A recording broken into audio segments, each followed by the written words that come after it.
पुते में ලියන්න සම්මත උදාසීනීකරණ එන්තැල්පි පරයාසය. සම්මත උදාසීනීකරණ එන්තැල්පි පරයාසය. සම්මත උදාසීනීකරණ එන්තැල්පි විපර්යාසය.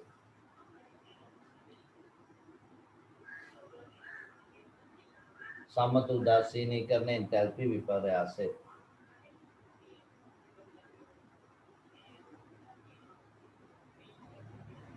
සංකේතවත් කරන්නේ ඩෙල්ටා H සම්මතය NEU කියලා.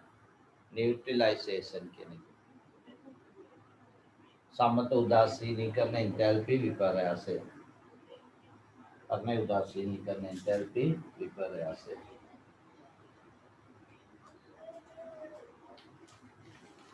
ඉස්සල්ලාම අපි මොකද වෙන්නේ? රිසෝස් බුක් එකේ තියෙන අර්ථ දැක්වීම ලියලා ඒවයි තියෙන දේවල් පැහැදිලි කරගමු. ලියන්න පුතේ නම් ලියන්න සම්මත අවස්ථාවේ ඇති සම්මත අවස්ථාවේ ඇති ජලීය සම්මත අවස්ථාවේ ඇති ජලීය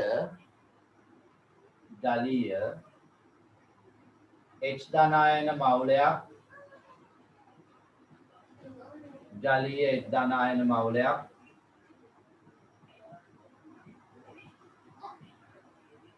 ජලීය OH අයන ජලීය OH අයන මවුලයක්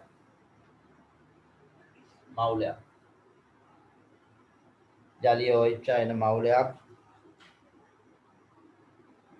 සමග ප්‍රතික්‍රියාවේ නැත්නම් සමග උදාසීන වී එහෙම නැත්නම් ප්‍රතික්‍රියාවේ සමග ප්‍රතික්‍රියාවේ ද්‍රව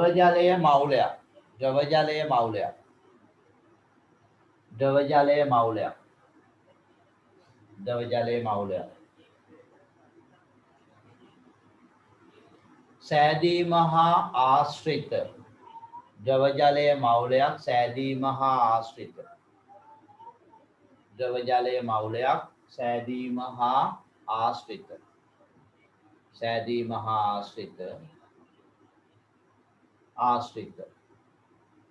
වයන්න ආශ්‍රිතව ඇතිවන්නා වූ එන්තැල්පි විපර්යාසයයි. ආශ්‍රිතව ඇතිවන්නා වූ එන්තැල්පි විපර්යාසයයි. ආශ්‍රිතව ඇතිවන්නා වූ එන්තැල්පි විපර්යාසයයි. ඇතිවන්නා වූ එන්තැල්පි විපර්යාසය.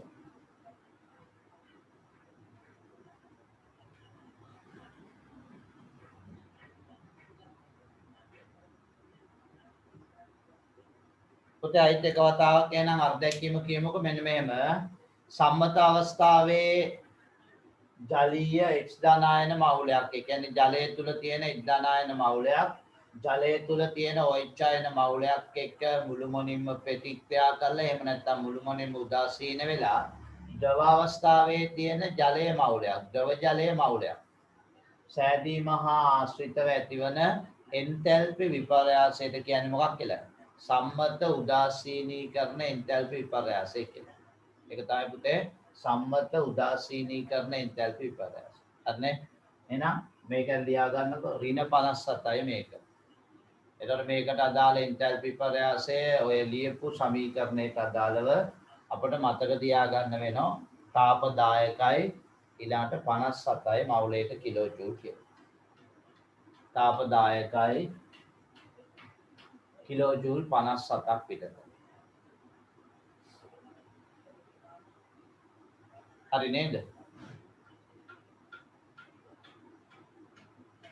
පුතේ උඹලට මතකයි මේ තාපදායකයි නම් ලීලිවරයිනේ පුතේ තාපදායකයි නම් මොකද වෙන්නේ?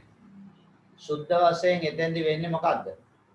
බන්ධන සෑදීමක්ද පුතේ බන්ධන කැඩීමක්ද? තරින්ද පුතේ සුද්ධ වශයෙන් වෙන්නේ බන්ධන සෑදීමක්ද බන්ධන කැඩීමක්ද? තාපදායකයි කියන්නේ තාපදායකයි කියලා කියන්නේ බන්ධන සෑදීමක් නේ පුතේ බන්ධන සෑදීම. ඒ කියන්නේ කැඩෙනවත් ඇති මෙතෙන්ද නෙවෙයි මම කියන්නේ කැඩෙනවත් ඇති හැදෙනවත් ඇති හැබැයි හැදෙන ඒවායි ප්‍රබලතාව වැඩි. ඒ කියන්නේ සුද්ධ වශයෙන් තාප දායක වෙන්නේ සුද්ධ වශයෙන් බන්ධන සෑදීමක් වෙනකොට. හැබැයි මෙතෙන්දි වෙන්නේ මොකද්ද? මෙතෙන්දි වෙන්නේ බන්ධනයක් හැදිච්ච එකක් විතරයි නේ රුවින්දිදුවේ. බන්ධනයක් හැදිච්ච එකක් විතරයි පුතේ. බලන්නකො මේකේ. දැන් ජලය ගත්තම ජලයේ තියෙනවනේ පුතේ මෙහෙම ඕන් ඔය විදියට එකසර යුගල් දෙකයි සිග්මා බන්ධන දෙකයි විදියට ඔහොම තියෙනවනේ ජලාණුව. එතකොට මේ OH වල තියෙන්නේ කොහොමද? මෙහෙම OH සිග්මා බන්ධනයේ තියෙන ඊට අමතරව මෙහෙම එකසර යුගල් තියෙනවනේ. මේක තමයි ඍණාරෝපණය කරන්නේ පිටින් ගන්න. ඊට පස්සේ මෙතන තියෙන්නේ එක්දානායන නේ පුතේ. ඔව්. එතකොට මෙතෙන්දි වෙච්ච ප්‍රතික්‍රියාව මොකද්ද? මේ අලුතෙන් හැදිච්ච දේ මොකද්ද කියලා තේරෙන අලුතෙන් හැදිච්ච බන්ධනය. මොකද්ද සඳරුවන් පුතේ අලුතෙන් හැදිලා තියෙන අපේ මේ යසිත පුතාටත් පොඩි පණිවිඩයක් දෙන්නනේ. මෙන්න මේ යුගලය මෙතෙන්ට දීලානේ. නේද? මේ තියෙන යුගලය මෙතෙන්ට H+ වලට දීලා OH බන්ධනය අලුතෙන් හැදිලා. එහෙනම් මෙතන වෙන්නේ අලුතෙන් බන්ධනයක් සෑදීමක් විතරයි නේ පුතේ. අලුතෙන් බන්ධන සෑදීමක් විතරයි.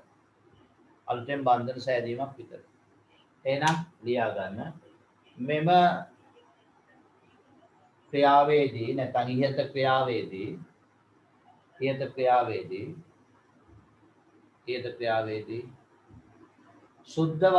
සුද්ධ වශයෙන් ඉහත ක්‍රියාවේදී සුද්ධ වශයෙන්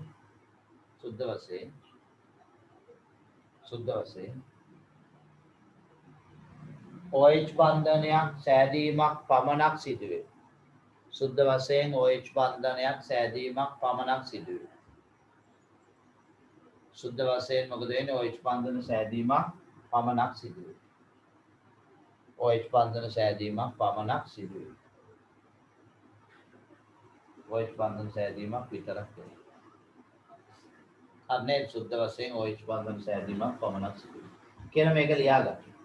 OH මේ අපිට ලියමු OH බන්ධන සෑදීමක් පමණක් සිදුවේ. එම නිසා මෙම ක්‍රියාව තාපදායක වේ.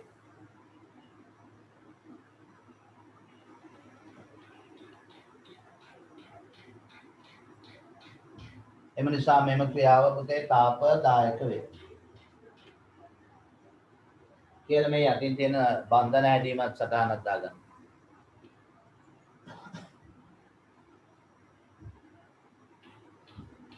තාපදායක වේ.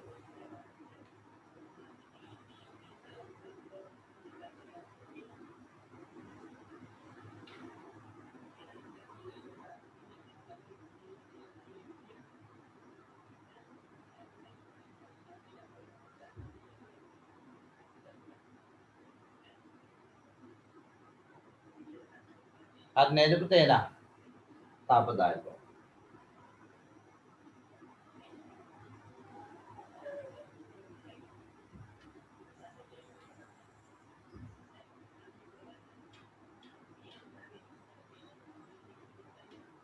හරි.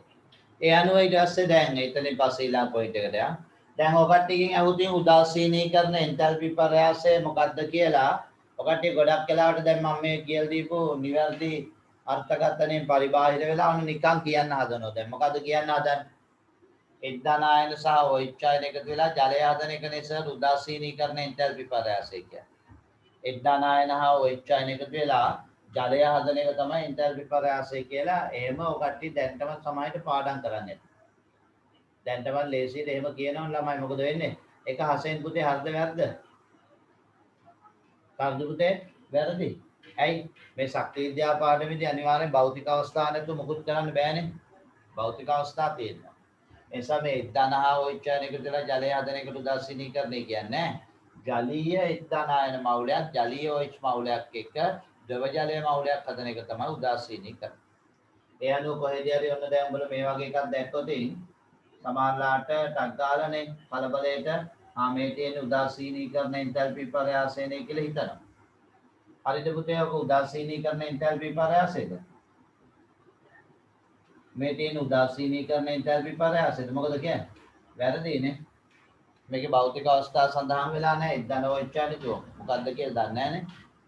නේ ජලීයද වායුමය අවස්ථාවද මොනවද කියලා දන්නේ නැහැ. සමාජයට ඔකට රැවටෙන්න එපා. සමාජලාට පේපර් වල ප්‍රශ්න වල දෙනකොට මෙහෙම තමයි දෙන්නේ. ඒක පොඩ්ඩ වෙනස් කරලා දෙන්නේ. බැලු බැලමටම ඔක්කොම එක වගේ. මෙන්න මේ ලියපු එකත් උදාසීනීකරණය කියලා කියන්න පුළුවන්ද පුතේ? මේකත් පුළුවන්ද? බෑ. ඇයි බෑ? මේ පැත්තේ ලියලා තියෙන්නේ ද්‍රව ජලය නෙවෙයි ජල වාෂ්ප නේ පුතේ. ජල වාෂ්ප. එහෙනම් ලියා ගන්නකො. ජල වාෂ්ප. ජල වාෂ්ප. ලියා ගන්න මේ සමීකරණ දෙක.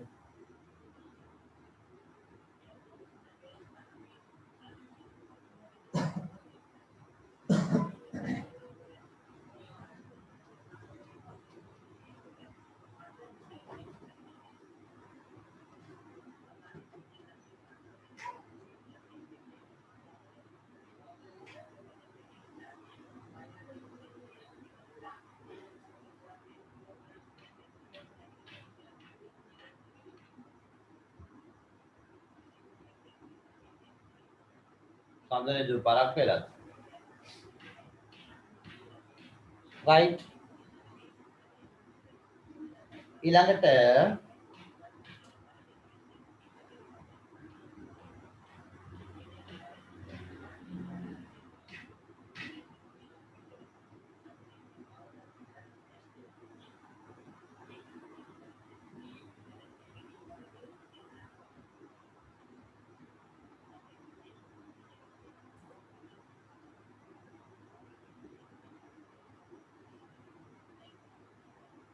හරි පුතේ දැන් මෙන්න මේ උදාසීනීකරණ එන්තල්පිය කියලා කිව්වම දැන් ගොඩක් ළමයි හිතන් ඉන්නේ මොකක්ද? ඔන්න පොඩ්ඩ තමයි උදාසීනීකරණ කියන්නේ ඕක. මේ සම්පත් පොතේ තියෙන සර් ඉතින් අර්ධයක්ීමට ඔච්චරයිනේ ඊට වඩා දෙයක් කරන්න ඕනද කියලා. නෑ සම්පත් පොත කියන්නේ රිසර්ච් බුක් කියන්නේ ගුරුවරුන්ට දීපු මාර්ගෝපදේශයක් පුතේ. නේද? ගොඩක් දේවල් තියෙන උගන්නන්න. එතන උගන්නන්න යනකොට ඒකේ පළවෙනි කාරණාව තමයි මෙන්න මේ එද්දානායන හා OH ජලයට ලැබෙන්නේ කොහෙද කියන එක. අනිත් ඊළඟ ප්‍රශ්නේදී අපි එතෙන්ට යමුකෝ. එද්දානායන හා OH ජලයට ලැබෙන්නේ කොහොමද? කාගෙන්ද මේව ලැබෙන්නේ? අන්න එතකොට එහෙනම් මේ උදාසීනීකරණ එන්තල්පිය ගැන අපි හරියට ඉගෙන ගන්නවයි කියන්නේ ඔන්න එද්දානායන හා OH ලැබෙන කට්ටිය ගැන ඉගෙන ගන්න වෙනවා. අනිත් එතෙන්දී ජලයේදී එද්දානායන ලබා දෙන අය තමයි අපි කියන්නේ කවුරු කියලාද? ජලයේදී එද්දානායන ලබා දෙන අය තමයි අපි කියන්නේ අම්ලය කියලා නේ පුතේ අම්ල කියලා. අන්න ජලයේදී එද්දාන දෙන අය අම්ල. ඒ වගේම ජලයේදී OH දෙන කට්ටිය කවුද පුතේ එතකොට? ආන්න බස්ම නේ බස්ම. OH දෙන කට්ටිය බස්ම. එහෙනම් මේ උදාසීනීකරණ එන්තල්පිය කියලා අපිට සාකච්ඡා කරන්න වෙන්නේ අන්න උදාසීනීකරණ එන්තල්පිය කියලා සාකච්ඡා කරන්න මෙතෙන්දී අම්ල බස්ම තියෙනවා. මේ ලයිට් එක ළඟ ලියලා තියෙන බස්ම කියලා. පුතේ අම්ල ගත්තම මොකද වෙන්නේ? අම්ල ගොඩවල් දෙකයි මොනවද? ප්‍රබල අම්ල සහ දුබල අම්ල කියලා නේ පුතේ. ප්‍රබල අම්ල සහ දුබල අම්ල. දුබල අම්ල. ඒ වගේම බස්මත් ගොඩවල් දෙකයි නේ පුතේ. බස්මත් ගොඩවල් දෙකයි මොනවද? ප්‍රබල බස්ම සහ දුබල බස්ම නේ. ප්‍රබල බස්ම සහ දුබල බස්ම.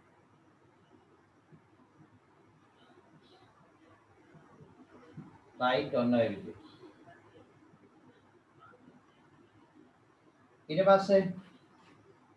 ඊට පස්සේ මේ අම්ල බස්ම ප්‍රබල දුබල විදියටත් වර්ග කරනවා. ඊට අමතරව පුතේ මොකද වෙන්නේ? අම්ල බස්ම ප්‍රබල දුබල විදියටත් අපි වර්ග කරනවා. ඊට අමතරව අම්ල වර්ග කරනවා බාස්මිකතාවය අනුව. මොකක්ද ඒ කියන එක පැහැදිලි කරගමු. බාස්මිකතාවය අනුව වර්ග කරනවා. ඒක බාස්මික අම්ල, දී බාස්මික අම්ල, ත්‍රී බාස්මික අම්ල කියලා පුතේ මේ බාස්මිකතාවය අනුව වර්ග කරනවා. එහෙම නැත්නම් අම්ල වලටම විකල්ප නමක් කියන්න පුළුවන්. ඒක ප්‍රෝටික අම්ල, දී ප්‍රෝටික අම්ල, ත්‍රී ප්‍රෝටික අම්ල කියලා. එතකොට බාස්මිකතාවය කියන සංකල්පයයි ප්‍රෝටිකතාවය කියන සංකල්පයයි භාවිතා කරලා අම්ල වර්ග කරන්න පුළුවන්. ඒ අනුව මේ ප්‍රබල දුබල කියන ඕනම අම්ලයක් ගත්තම මේ කට්ටිය ඔන්න එනවා ඒක බාස්මික අම්ල. අපි සංකේතවත් කරන පුතේ HA කියලා. A කියන්නේ ඇසිඩ් කියන එක, අම්ලය කියන එක, H කියන්නේ අර පිට කරන H+ එක අපි ඉස්සර කතා කරගමු. ඒක භාස්මික අම්ල කියන්නේ ඇත්තට මේ කට්ටියම තමයි ඒක ප්‍රෝටික කියලා කියන්නේ. ඒක ප්‍රෝටික අම්ල. ඒක ප්‍රෝටික අම්ල. ඊළඟ පුතේ අම්ල ගත්තම දීභාස්මික අම්ල. දීභාස්මික අම්ල. එතන කොහොමද සංකේතවත් කරන්නේ H2A කියලා. ඒකට කියන්නේ දී ප්‍රෝටික කියන නමත් ගැලපෙනවා. දී ප්‍රෝටික. ඊළඟට ත්‍රිභාස්මික අම්ල නේ පුතේ ත්‍රිභාස්මික අම්ල. එතකොට ඒක ඇවිල්ලා H3A ත්‍රිභාස්මික අම්ල. නැත්නම් මේකට කියනවා ත්‍රිෆෝටික අම්ලය කියලා. ත්‍රිෆෝටික අම්ල. අනේ පුතේ එතකොට දැන් මේ උදාසීනීකරණ එන්තැල්පිය අර මෙන්න මේක ලියලා ගොඩක් අය ඉවරයි. මෙච්චර උදාසීනීකරණය කියලා ඉතින් කියාගෙන ගිහලා පාඩම් ඉවර කරනවා නේ. එතකොට අභ්‍යාසයක් කරන්න ගියාම තමයි හිර වෙන්නේ. මේ කරුණු ටික සම්පූර්ණයෙන් අපි දැනගන්න ඕන පුතේ. නැත්නම් ඉතින් මේක කරන්න කොහොමද කියලා අපිට තේරෙන්නේ. ඊළඟට භස්ම වලත් ඔය විදිහට වර්ගීකරණයක් තියෙනවා. භස්ම වල වර්ගීකරණයට එන්නේ පුතේ ආම්ලිකතාව. ඒතර භස්ම වර්ග කරන්නේ ආම්ලිකතාව කියන වචනේ භාවිතා කරනවා. ඒවයි තේරුම අපි විග්‍රහ කරගමු. ඒක ආම්ලික භස්ම, දී ආම්ලික භස්ම, ත්‍රි ආම්ලික භස්ම. ඒතර පුතේ එහෙනම් ඒක ආම්ලික භස්ම, ඒක ආම්ලික භස්ම. ඊළඟ කවුද? දී ආම්ලික භස්ම, දී ආම්ලික භස්ම. ඊළඟ පුතේ කවුද? ත්‍රි ආම්ලික භස්ම, ත්‍රි ආම්ලික භස්ම. තේරුණාද? ඒකාම්ලික භස්ම, ද්විආම්ලික භස්ම, ත්‍රිආම්ලික භස්ම. ඒකාම්ලික භස්ම, ද්විආම්ලික භස්ම, ත්‍රිආම්ලික භස්ම. ඔන්නෝමයි වෙන්නේ. හරිනේ? ඒකාම්ලික භස්ම, ද්විආම්ලික භස්ම, ත්‍රිආම්ලික. එහෙනම් දැන් අපි උදාසීනීකරණ එන්තැල්පියේ ඔය ලොකු පැහැදිලි කිරීම වලට යන කලින් පුතේ අපිට සිදු වෙනවා මෙන්න මේ වචන ටිකේ අර්ථ ගන්න සිදු වෙනවා. තේරුණාද? එතකොට මෙතෙන්දී අපිට කියලා දෙන්න වෙනවනේ අම්ලය සහ භස්මය කියන්නේ මොකක්ද කියලා. අන්න එතකොට පුතේ ඔය අම්ල සහ භස්ම ගැන හඳුන්වලා දෙන වාද තියෙනවා කිහිපයක්. අම්ල භස්ම ගැන කියලා දෙන වාද සංකල්ප තියෙනවා කිහිපයක්. එකෙන් අපිට සංකල්ප ඇත්තටම මේ තුනක් සාකච්ඡාවට ගන්නවා. නමුත් ඒ තුනෙන් අයනික සමතුලිතය නැත්නම් සමතුලිතය කියන පාඩමේ කොටසකදී මේවා කියලා දෙයි. ඒ තුනෙන් මේ අපිට මෙතන මේ පැහැදිලි කිරීම කරන්න සම්මත උදාසීනීකරණ එන්තැල්පි විපර්යාසයේ වෙනස්කම් පහදන්න අපිට හරියට උමනා වෙන එක වාදයක්. ඒක තමයි ආහීනියස් වාදය. අපි ඒක විතරක් සාකච්ඡා කරනවා මෙතෙන්දී. ආහීනියස් වාදය. ආහීනියස් වාදය. හැබැයි පුතේ අපි මේක විතරක් සාකච්ඡා කරාට අපි මෙතෙන්දී අනිත් ඒවාත් ලියලා තියෙනවා නම් Bronsted Lorry වාදය. Bronsted Lorry වාදය. Lorry වාදය නැත්නම් Lorry Bronsted වාදය කියලා කියනවා. ඔය Lorry කියන වචනේ පුතේ අර ඉංග්‍රීසි වල ඉතින් එකම වචනේ සිංහලට උච්චාරණය කරන්න හැටි අනුව සමහර අය Lowry කියලාත් කියනවා. Lowry Bronsted වාදය නැත්නම් Bronsted Lowry වාදය. එහෙම. ඊළඟ තුන්වෙනි එක මොකක්ද ඇවිල්ලා ලුයිස් වාදය. ලුයිස් වාදය අපි ඒව කතා කරන්න යන්නේ නැහැ මේ වෙලාවේ. ඒවා අපි පස්සේ පාඩම් වලට තියලා අපිට දැන් කතා කරගන්න යන්නේ ආහීනියස් වාදය. එහෙනම් පුතේ මොකද වෙන්නේ? ලියන අනුමාත්‍රකාවක් විදිහට මේ ලියලා මේ සාරාංශය දෙමු. ජලීය ද්‍රාවකයට නැත්නම් ජලයට H ධනායන හා OH අයන. ජලයට H ධනායන හා OH අයන. ජලයට H ධනායන හා OH අයන. H ධනායන හා OH අයන. ලැබෙන්නේ කෙසේද? H ධනායන හා OH අයන ලැබෙන්නේ කෙසේද? H ධනායන හා OH අයන ලැබෙන්නේ කෙසේද? අනේ පුතේ H ධනායන හා OH අයන ලැබෙන්නේ කෙසේද? ඉතින් ඒකට වැල්වට අරන් නෝට් එකක් ඕනේ. මේ සාරාංශ නෝට් එක හොඳටම ප්‍රමාණවත්. H ධන ලැබෙන්නේ අම්ලයෙන්, OH අයන ලැබෙන්නේ භස්මයෙන්. එහෙනම් උදාසීනීකරණ එන්තැල්පිය සම්පූර්ණ ඉගෙන ගන්න ළමෙක් විදියට උඹලා මේ අම්ල භස්ම ගැන මේ පද ගැන හරියට අර්ථය දැනගෙන ඉන්න වෙනවා. එහෙනම් පුතේ ඔක්කොටම කලින් මෙන්න මේ විදියට ලස්සනට මේ තියෙන්නේ මේ තියෙන විදිහට මේ බෝඩ් එක පුරා තියෙන මේ සාරාංශය ලස්සනට ලියා ගන්න. පිටුව පුරා ලස්සනට ලියා ගන්න. ඉක්මනින් ලියන්න කියනවා.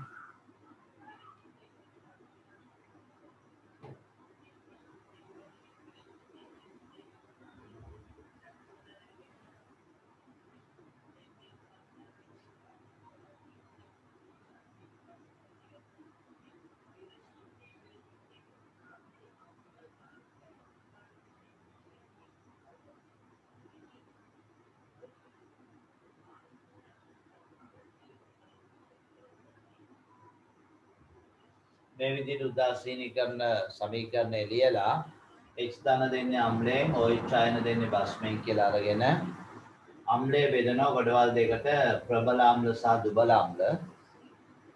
ඒ ටික ඔක්කොම වර්ග කරනවා කොහොමද? ප්‍රබල වේවා දුබල වේවා ඒවා වර්ග කරන්න පුළුවන් ඒක බාස්මික, දී බාස්මික, ත්‍රි බාස්මික කියලා. නැත්නම් ඒක ප්‍රෝටික, දී ප්‍රෝටික, ත්‍රි ප්‍රෝටික කියලා. ඊළඟට භස්ම වර්ග කරනවා ප්‍රබල දුබල කියන ඒවා වර්ග වෙනවා ඒකාම්ලික භස්ම, දී ආම්ලික භස්ම, ත්‍රි ආම්ලික භස්ම. මේවා අපි සංකේතවත් කිරීමක් කරොත් මේවා BOH මේක BOH twice කියලා ගමු. මේක BOH twice.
පුතේ ඉවරයිද ලියලා?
භස්ම තුනයි ඒකාම්ලික භස්ම, දියාම්ලික භස්ම, ත්‍රියාම්ලික භස්ම කියලා භස්ම වර්ග තුනයි.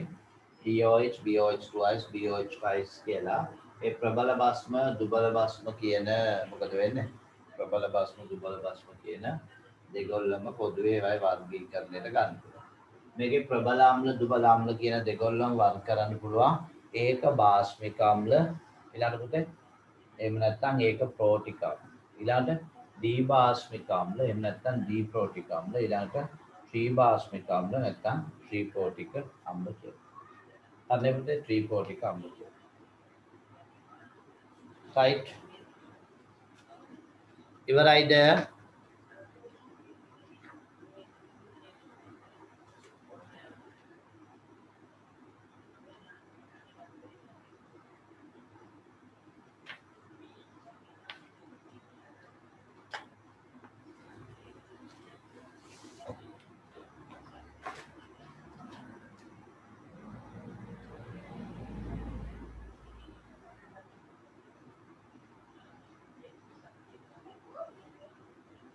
හරි එහෙනම් ඔන්න හරිලු ගොඩක් අය. පුතේ ඊළඟට ලියන්න අම්ල භස්ම වාද කියලා අනුමාත්‍රකාව ගන්න අම්ල භස්ම වාද. අම්ල භස්ම කියලා නැත්නම් අම්ල භස්ම වාද කියලා අරගෙන මෙන්න මේ සාරාංශය ලියන්න පුතේ වාද තුනක් අපි කතා කරනවා. එතෙන් ඒ තුනෙන් මේ පාඩමේදී කතා කරන්නේ අපි එකක්. ආහීනීය සාධක. ආහීනීය සාධක. හරිනේ? ආහීනීය සාධක. ආහීනීය සාධක.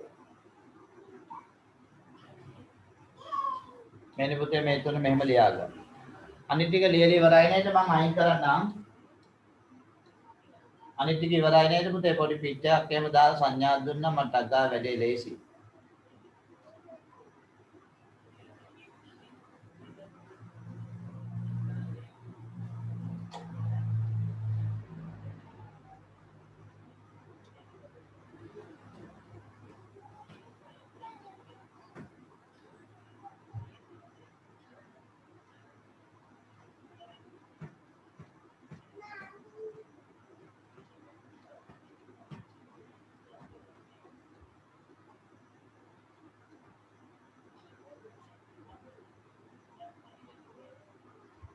හරිද?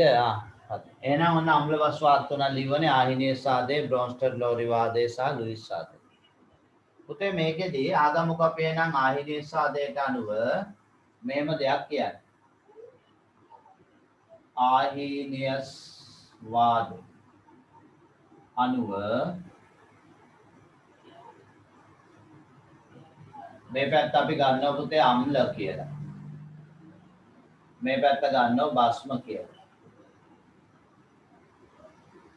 ආහීනීය සාධයට අනුව අම්ලයක් කියන්නේ කාටද දුවේ? භස්මයක් කියන්නේ කාටද?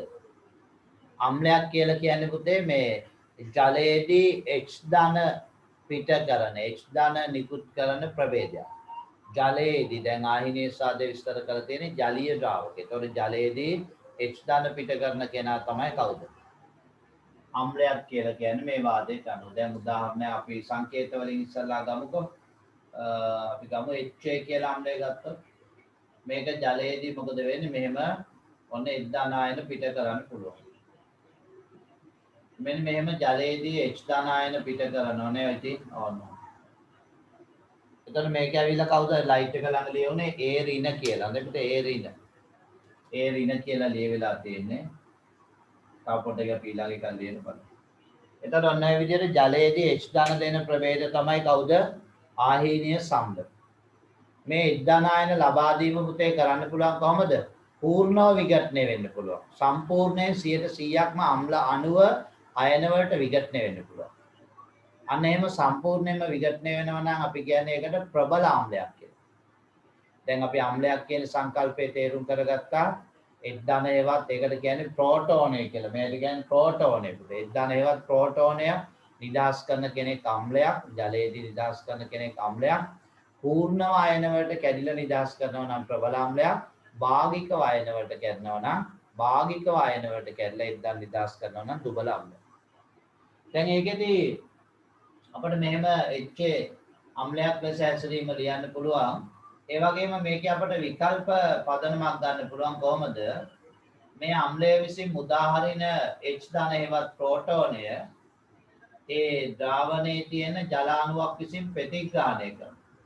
ප්‍රතිග්‍රහණය කළා මේක තියෙන්නේ H3O ධන විදියට තියෙන පුතේ. කොහොම විස්තර කරත් ඒක උඹලා අලුත් සිලබස් එකේ කරුණු වලට අනුව ආහිනී සාදය කියලා පිළිගන්නවා. අපි අලුත් සිලබස් එකේ කරුණු වලට අනුව පිළිගන්නවා. අපි මෙතන උදාසීනීකරණයෙන් තැල්පිය පැහැදිලි කිරීම කරන්නේ මේ කළු පාටෙන් ලියපු විදිහට. නමුත් නිල් පාට සංකල්පයක් හරි. ඊළඟට බස්මයක් ගත්තොත් දැන් BOH ජලයේදී OH අයන පිට කරන කෙනෙක් තමයි ආහිනීය සාදයට අනුව බස්මයක් කියන්නේ. ජලයේදී කවුද? OH අයන මුදාහරින කෙනෙක්. OH අයන මුදාහරින කෙනෙක්.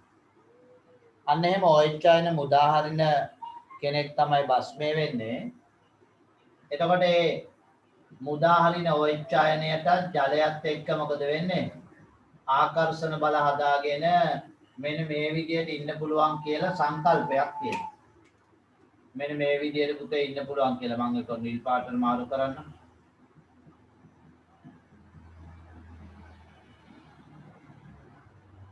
කොහමද එතකොට B ධන ඊට අමතරව මේ ටික එකතු කරනකොට එකතු කරාම එන්නේ H2කට H එකක් ආවම H3යි O2යි නේද පුතේ O2යි ළඟට ඍණ එක කරනවා.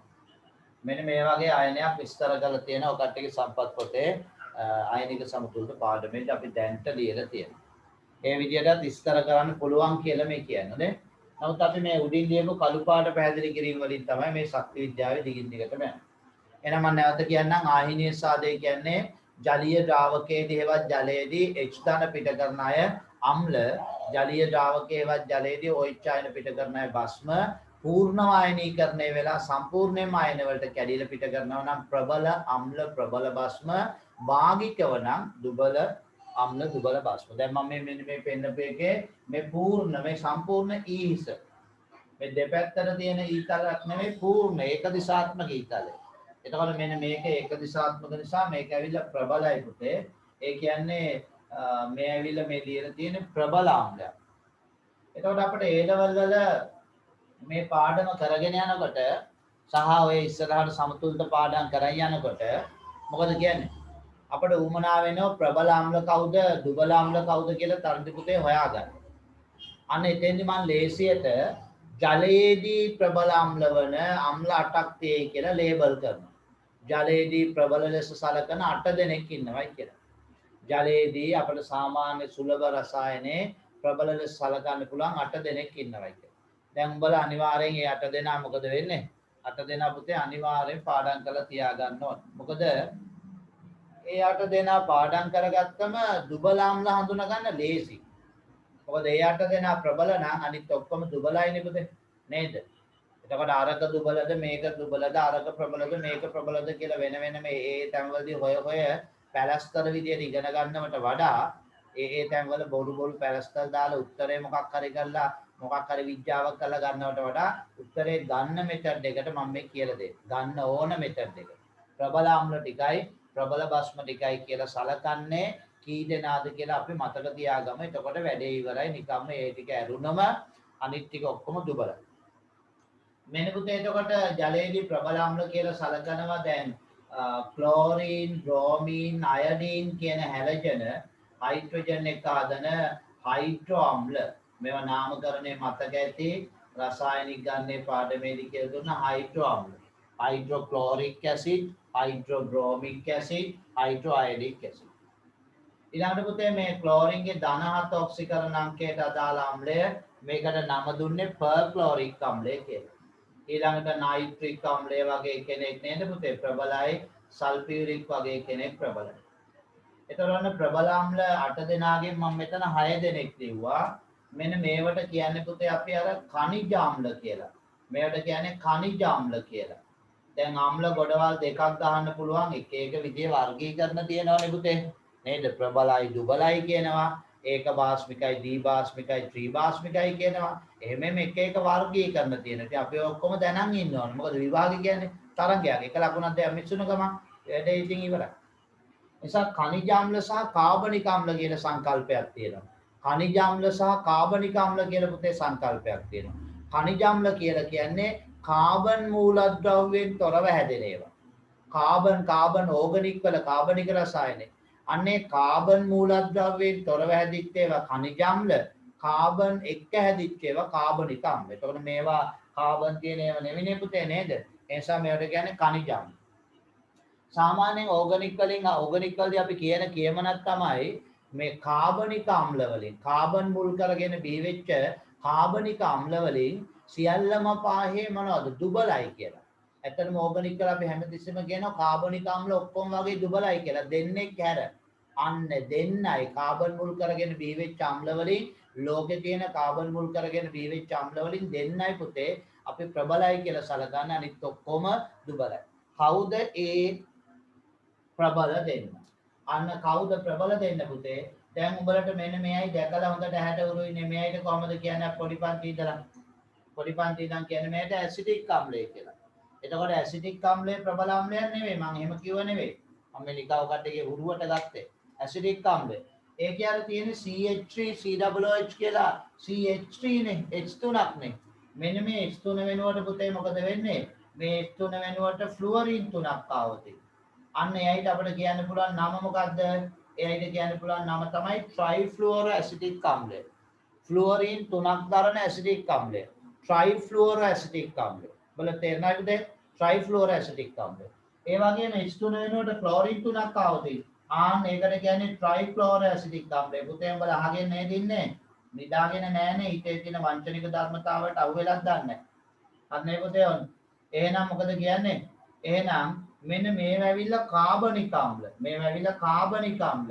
කාබන් මුල් කරගෙන බිහි වෙච්ච නේ පුතේ. මේව ඇවිල්ලා කාබනික අම්ල. खनिज අම්ල නෙවෙයි මේ දෙක.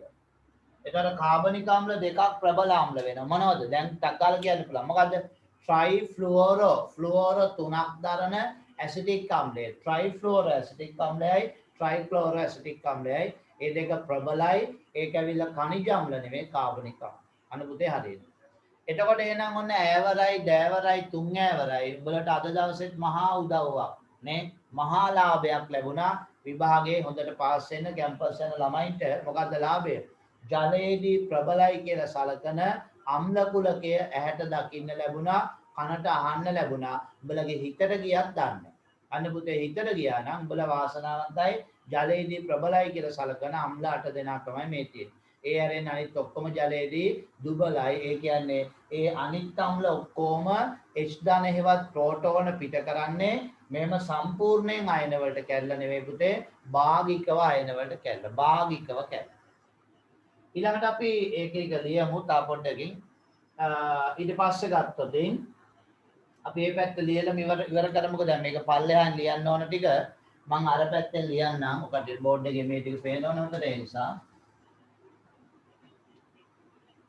ප්‍රබල අම්ල යටතේ ලියපු ටික ඊළඟට මෙන්න දුබල අම්ල යටතේ ලියන්න තියෙන මේ ටික දුබල අම්ල විදියට මොනවද? ඔය ටික ඇරින් ඉතින් ඕන දෙයක් කියන්නකෝ බලන්න ඇසිටික් අම්ලය අපි ඉස්සල්ලා පැහැදිලි කරන් ඉමු. දුබල අම්ලය කියලා ගත්තොත් එයයි ජලයේදී මොකද වෙන්නේ? මෙන්න මෙහෙම භාගිකව ආයන වලට කැඩෙන්න පුතේ. පූර්ණව නෙවෙයි භාගිකව. භාගිකව කියන එකේ තේරුම ඔයගලට දැනෙනවනේ පුතේ. කොටසයි.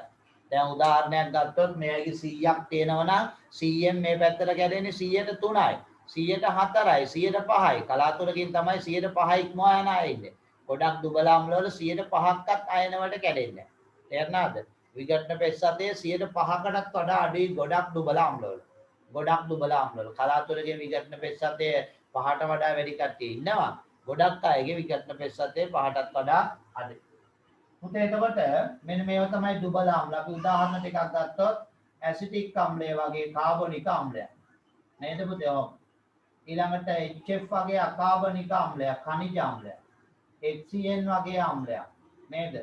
ඔය වගේ ඉතින් අම්ල ගන්න පුළුවන් අපිට ගොඩක් ෆෝමික් අම්ලය. මේ වගේ ඒවා ගන්න පුළුවන් පුතේ ගොඩක්. දැන් අපි දුබල ඒවා පාඩම් කරන්න මහන්සි වෙන්න ඕනේ නැහැ. දුබල අම්ල ටික පාඩම් කරන්න මහන්සි වෙන්න ඕනේ නැහැ. අපි මහන්සි වෙන්න ඕනේ. ප්‍රබල සෙට් එක අල්ලගෙන ඉන්න. ප්‍රබල සෙට් එක දන්නව නම් ඒ හැරෙන අයිත් එක දුබලයි නේ ඉතින්. හරි. ඊළඟට අපි භස්ම පැත්තට එමුකෝ. භස්ම පැත්තට. භස්ම වලදී කියන්න තියෙන ඉතින් මේක ජලයේදී අයනීකරණය වෙලා OH අයන මුදා හරිනවා නම් ඒවා භස්ම. ආහිනීය ස්වාදයට අනුව ඒවා භස්ම. ඒකෙදී සම්පූර්ණයෙන් අයනීකරණය වෙනවා නම් පුතේ කවුද? සම්පූර්ණයෙන් අයනීකරණය වෙනවා නම් ප්‍රබල භස්ම. සම්පූර්ණයෙන් අයනීකරණය වෙනවා නම් ප්‍රබල භස්ම. තේරුණාද? ප්‍රබල භස්ම. එතකොට සම්පූර්ණයෙන් අයනීකරණය වෙනවා නම් ප්‍රබල භස්ම. අන්න අපි A level වලදී ප්‍රබල භස්ම කියලා සලකන කුලකයක් තියෙනවා පුතේ. කවුද ඒ කුලකය? මෙන්න මේ ටික දැන් ඔය ආවර්තිතාවකයේ පළවෙනි කාණ්ඩයේ ලෝහ ටික කියන්නකෝ. ලිතියම්, සෝඩියම්, පොටෑසියම්, රුබීඩියම්, සීසියම් නේ පුතේ ඔන්න. මෙන්න මේ අයගේ හයිඩ්‍රොක්සයිඩ් නෙවෙයි. මම මේ කියන හැටි හොඳට බලන්න. ඉවසලා විමසලා හොඳට සාවධානව මේවා ගන්න. මෙන්න පුතේ මම කියන්නේ පළවෙනි කාණ්ඩයේ හයිඩ්‍රොක්සයිඩ් නෙවෙයි. හයිඩ්‍රොක්සයිඩ් වල ජලීය ද්‍රාවණ. අන්න පළවෙනි කාණ්ඩයේ ලෝහවල හයිඩ්‍රොක්සයිඩ් වල ජලීය අවස්ථාව ප්‍රබල භස්ම. ජලීය අවස්ථාව ජලයේ දිය වෙච්ච කොටස ප්‍රබල භස්ම කියලා ගන්න. ඒ වගේම දෙවෙනි කාණ්ඩයේ මොකද වෙන්නේ පුතේ? කැල්සියම් ඉන්නවා, ඊළඟට ස්ට්‍රොන්චියම් ඉන්නවා, ඊළඟට බේරියම් ඉන්නවා. ආවර්තාවගේ දෙවෙනි කාණ්ඩයේ බුලත් වල. තව උදා කට්ටිය ඉන්නවා. ඒවා ප්‍රබල භස්ම කියලා සලකන්නේ. කැල්සියම්ගේ හයිඩ්‍රොක්සයිඩය, ස්ට්‍රොන්චියම්ගේ හයිඩ්‍රොක්සයිඩය, බේරියම්ගේ හයිඩ්‍රොක්සයිඩය කියලා නෙමෙයි මම කියන්නේ. ඒවයි ජලීය අවස්ථාව ප්‍රබල භස්ම. අනිකුත් ඒවයි ජලීය අවස්ථාව ප්‍රබල භස්ම. තේරුණාද? තේරුණාද? එතකොට මේ පැත්තේ හිටියා ප්‍රබල අම්ල 8ක්, 8න් 6ක් khනිජ අම්ල, 2ක් මොනවද කාබනික අම්ල වුණා. ඒ වගේම මේ පැත්තේ තියෙනවා ප්‍රබල භස්ම 9ක්. ප්‍රබල භස්ම 9න් 8ක්ම තියෙන්නේ S ගොනුවේ හෙවත් පළවෙනි කාණ්ඩය සහ දෙවෙනි කාණ්ඩයට අනුරූපව අදාළව තව එක්කෙනෙක් ඉන්නවා පුතේ මෙන්න මෙහෙම. විශේෂ අවස්ථාවක්. ඒකත් ඇවිල්ලා කාබනික රසායනයේදී හමු වුණ එක්කෙනෙක් තමයි. හොඳේ. නයිට්‍රජන් අඩංගු කෙනෙක්. නේද? දැන් අපි දන්නවා පොඩි පන්ති වල ඉඳලා ඇමෝනියම්. එවත් ඇමෝනියම් හයිඩ්‍රොක්සයිඩ්. ජලීය ඇමෝනියම තමයි දුවේ ඇමෝනියම් හයිඩ්‍රොක්සයිඩ් කියලා. මං කිව්වේ මේක ප්‍රබල භස්මයක් කියලා නෙමෙයි මේක දුබලයි. මේක දුබලයි. හැබැයි මේකේ H4 වෙනුවට ඔන්න ටිකක් තේරෙන්නේ නැහැ ඔකට්ටියට. ඕගනික් වල සංකල්ප පොඩ දැන් තේරලා තියෙන මුලදී කරපුවා ඒවයින් තේරුම් කරගන්න. මෙන්න මේ H4 වෙනුවට ඇල්කිල් කාණ්ඩ හතරක් බෙදෙනවා නම් ඒකට මේකට කියන්නේ චාතුර්ථක ඇමෝනියම් හයිඩ්‍රොක්සයිඩ් කියලා. අනිකුත් ඒකත් ප්‍රබල භස්මයක්. මම දැන්ට නිකන් ඔහොම දල වශයෙන් ලියලා තියෙනවා. මොකද ඔකට්ටියට ඕක විස්තර කරන්න ගියොත් දැන් ගොඩක් වෙලා වෙනවා. ඕගනික් වලදී අපි මේවා කියලා දුන්නා ඇල්කිල් කාණ්ඩ ගැන. මේ භස්මය ගැන තාම ඉගෙනුවේ නැහැ. ඇමීන පාඩමේදී මේක හම්බ වෙනවා. හොඳේ. දැන්ට ප්‍රබල භස්ම 9යි 9න් 8ක් පළමු ආවර්ත කාණ්ඩයේ සහ දෙවන කාණ්ඩයේ ලෝහ හයිඩ්‍රොක්සයිඩ් කියලා මතක තියාගන්න. එක්කෙනෙක් ඇමෝනියම් හයිඩ්‍රොක්සයිඩ් සංසන්දක චාතුර්ථක ඇමෝනියම් හයිඩ්‍රොක්සයිඩ් කියලා ගන්න. මේ ආර් කාණ්ඩ කියන්නේ ඇල්කිල් කාණ්ඩ. ඕගනික් වල මතකයි ටික කරා මෙතිල් කාණ්ඩය, එතිල් කාණ්ඩය අන්න ඒ වගේ ඇල්කිල් කාණ්ඩ හතරක් බැඳිලා එතනින් කැටායන එනවා OH අයන තියෙනවා. හරිනේ පුතේ නං. දැන් මොකද වෙන්නේ? ආහීනීය ස්වාදය කියලා අපි නම් ලියමු. ලියලා මේ විදිහට දෙකට බෙදලා මම කියන විදිහට ලියන්න. ඒ කියන්නේ ආහීනීය ස්වාදය කියලා ලියන්න, අම්ල භස්ම කියලා ලියන්න එච්චරයි. ඊට පස්සේ මම කියන විදිහට තමයි ලියන්නේ. ආහීනීය ස්වාදය කියලා ලියලා අම්ල භස්ම කියලා පුතේ ලියන්න එච්චරයි.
පුතේ හරිද? මේ ආහිනේ සාදේ ලියලා අම්ල භස්ම කියලා ලිව්වා එච්චරයි. අන්තිම ලියන්න එපා. දැන් ලියන්න අම්ල පැත්තේ ලියන්න යම් ප්‍රභේදයක් ජලයේදී අයනීකරණයෙන් නැත්නම් ජලයේදී විඝටනයෙන් H ධන ආයන ජලයේදී විඝටනයෙන් H ධන ආයන වරාන් තුල ප්‍රෝටෝන H ධන ආයන වරාන් තුල ප්‍රෝටෝන H ධන ආයන වරාන් තුල ප්‍රෝටෝන පිට කරයි නම් ප්‍රෝටෝනේ පිට කරයි නම් H ධන ආයනේවත් ප්‍රෝටෝනේ පිට කරයි නම් ඒවා අම්ලයකි යම් ප්‍රභේදයක් ජලයේදී H ධන හෙවත් ප්‍රෝටෝන පිට කරයි නම් ඒවා අම්ලයකි නැත්නම් එම ප්‍රභේදය අම්ලයකි එම ප්‍රභේදය අම්ලයකි අනේ එම ප්‍රභේදය අම්ලයකි එම ප්‍රභේදය අම්ලයකි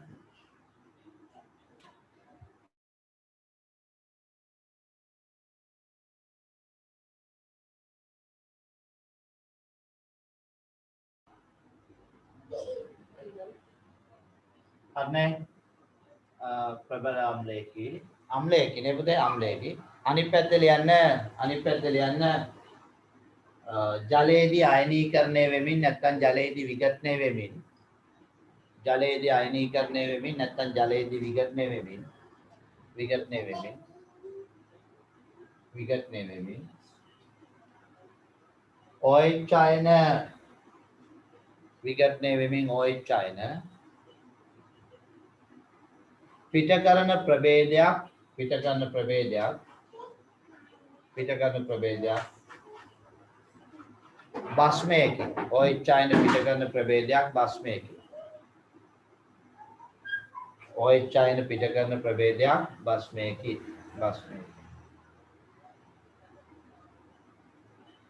හරි ඊළඟට දැන් මේ පැත්තේ අම්ලය කියන සංකල්පය කිව්වා මේ පැත්තේ භස්මය කියන එක කිව්වා දැන් ලියන්නේ මේ පැත්තේ ලියන්න අනුමාත්‍රකාවක් විදිහට ප්‍රබල ආම්ලය කියන මේ පැත්තේ ලියන්න ප්‍රබල ආම්ලය කියලා ලියන්න ජලයේදී ප්‍රබල ආම්ලය කියලා ලියන්නේ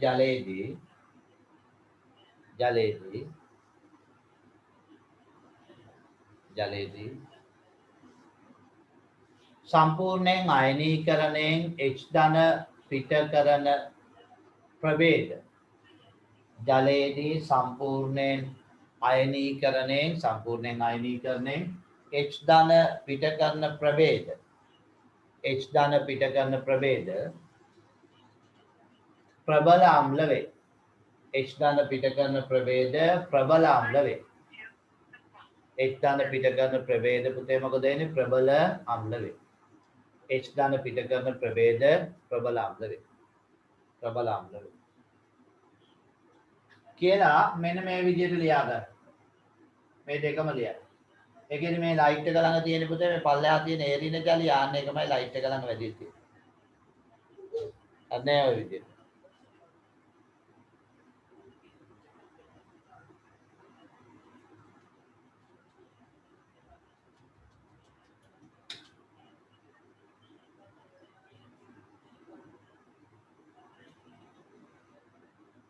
මෙන්න මේ දෙක ලියන්න කියලා කිව්වේ. ලියලා ඉවරද?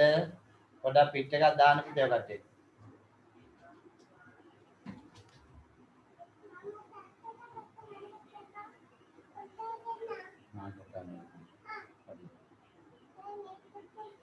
ආයක තාත්තා දෝගොත් තියෙන එක තියෙනවා. පුතා කිල්ල. දඩවනද?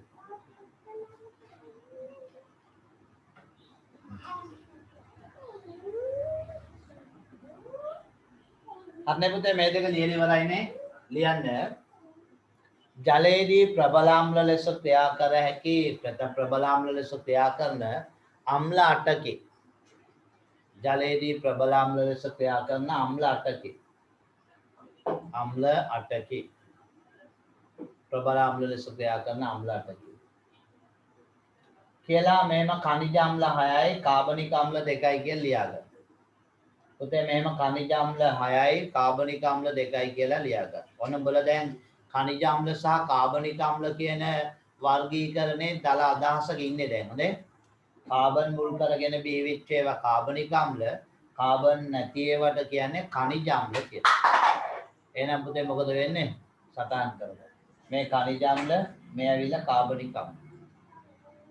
8 දෙනා සටහන් කරගන්නකො 8 දෙනා සටහන් කරගන්න.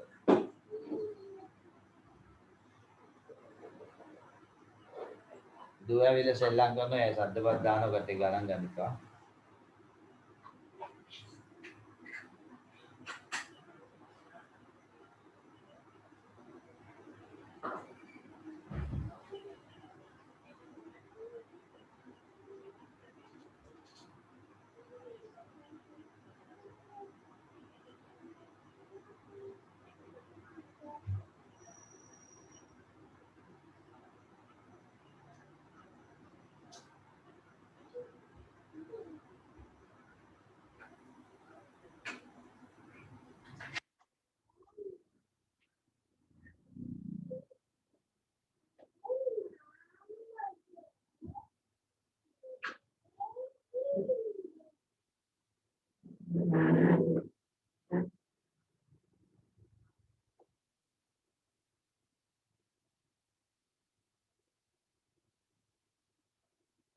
පුතේ හරිද 8 දෙනා ලියලි ඉවරයිද?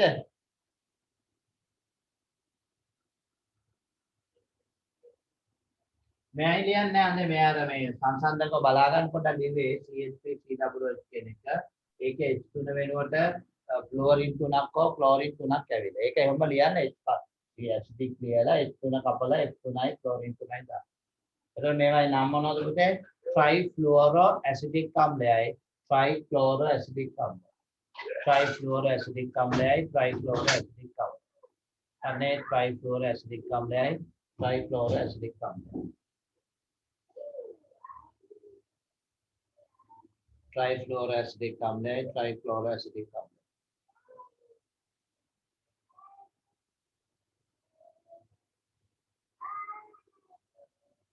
right ඊළඟට අනිත් පැත්තේ ලියමු භස්ම පැත්තේ ලියමු ඉවරයි නේද පුතේ ටික ලියලා හවුද නැද්ද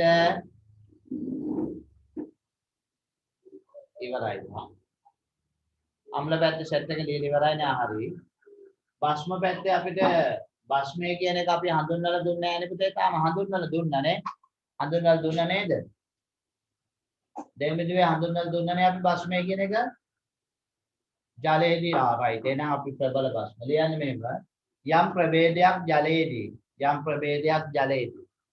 හරි ලියන්න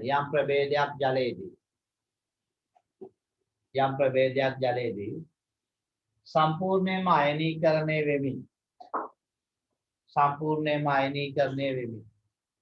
යම් ප්‍රභේදයක් ජලයේදී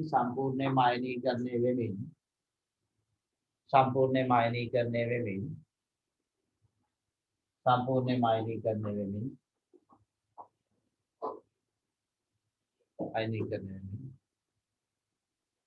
OH අයන පිට කරයි නම් සම්පූර්ණයෙන්ම අයනීකරණය වෙමින් OH අයන පිට කරයි නම් එම ප්‍රභේදය ප්‍රබල භස්මයකි එම ප්‍රභේදය පුතේ කවුද ප්‍රබල භස්මයක් සම්පූර්ණයෙන්ම අයනීකරණය වෙලානේ පිට කරන්නේ ඒක සම්පූර්ණයෙන්ම අයනීකරණය OH අයන පිට කරන එම ප්‍රභේදය ප්‍රබල කවුද ප්‍රබල භස්මය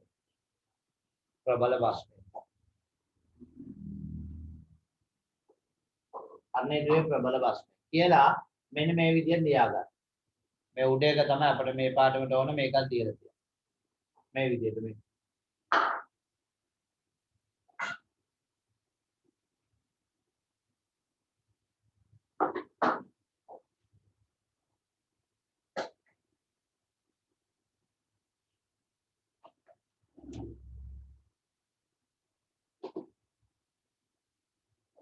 මේ උණු සමීකරණය මේකයි දෙකම ලියන්නේ BOH ජලීය B ධන ජලීය OH ජලීය වලට කරනවා.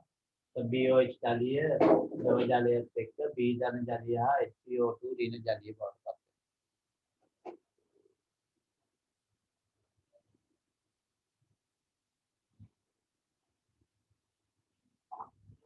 ජලීය බවට පත් වෙනවා. ලියන්න ජලයේදී ප්‍රබල භස්ම ලෙස සලකය හැකි ජලයේදී ප්‍රබලයයි සැලකිය හැකි ජලයේදී ප්‍රබලයයි සැලකිය හැකි නැත්නම් ප්‍රබල භස්මයයි සැලකිය හැකි භස්ම 9ක් ඇත. ජලයේදී ප්‍රබල භස්මයයි සැලකිය හැකි භස්ම 9ක් ඇත. භස්ම 9ක් ඇත. අන්නේ පුතේ ජලයේදී ප්‍රබල භස්මයේ සැලකිය හැකි භස්ම 9ක් ඇත. කියලා මෙන්න මේ විදිහට පළමු කාණ්ඩයේ ලෝහ සහ දෙවන කාණ්ඩයේ ලෝහ වලින් හැදෙන හයිඩ්‍රොක්සයිඩ් වල ජලීය ද්‍රාවණ ටිකයි මෙන්න මේ චාතුර්ථක ඇමෝනියම් හයිඩ්‍රොක්සයිඩය ලියන්න. මේක අපි නමක් ලියලා තියෙමු වැඩි විස්තර ඕගනික් වලදී බලමු.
යවුවද ටියුටර්?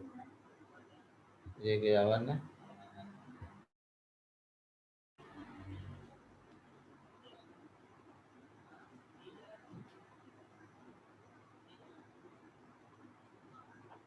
ඔයින්දි දුනා හරිනවා. පුතේ මේකට ලියාගත්තත් නම චාතුර්ථක ඇමෝනියම් හයිඩ්‍රොක්සයිඩ් කියලා. චාතුර්ථක ඇමෝනියම් හයිඩ්‍රොක්සයිඩ්. චාතුර්ථක ඇමෝනියම් හයිඩ්‍රොක්සයිඩ්. චාතුර්ථක ඇමෝනියම් හයිඩ්‍රොක්සයිඩ්. චාතුර්ථක ඇමෝනියම් හයිඩ්‍රොක්සයිඩ්.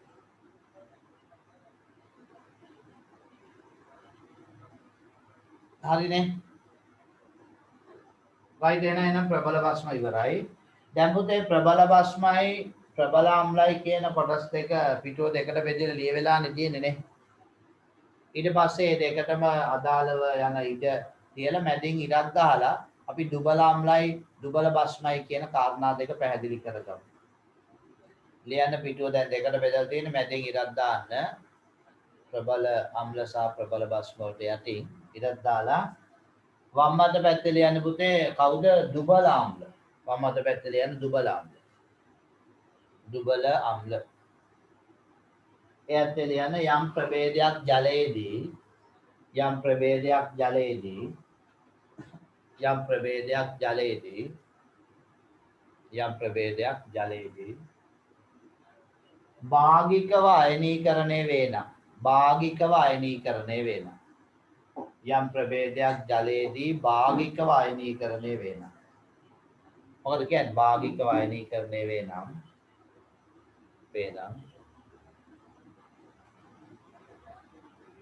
පුතේ යම් ප්‍රභේදයක් කියලා කිව්වේ ඒතකොට යම් ප්‍රභේදයක් භාගිකව අයනීකරණය වේ නම් නෙවෙයි යම් ප්‍රභේදයක් භාගිකව අයනීකරණයෙන් H ධන මුදාහරින ආම්ලේ කියලා වෙන්නේ යම් ප්‍රභේදයක් භාගිකව අයනීකරණයෙන් H ධන මුදාහරින යම් ප්‍රභේදයක් ජලයේදී යම් ප්‍රභේදයක් භාගිකව අයනීකරණයෙන් H ධන මුදාහරින ජලයේදී යම් ප්‍රභේදයක් භාගිකව අයනීකරණයෙන් H ධන මුදාහරින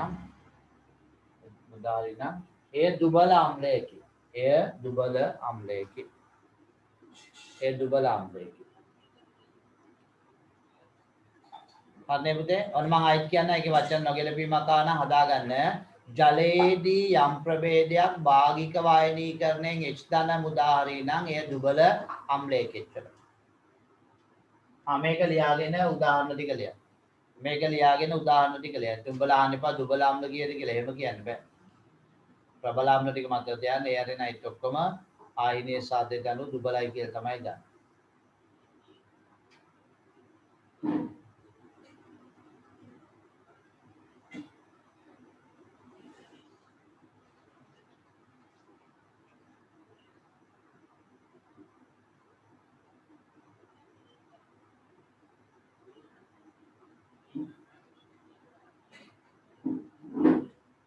හරි නේද පුතේ එහෙනම්?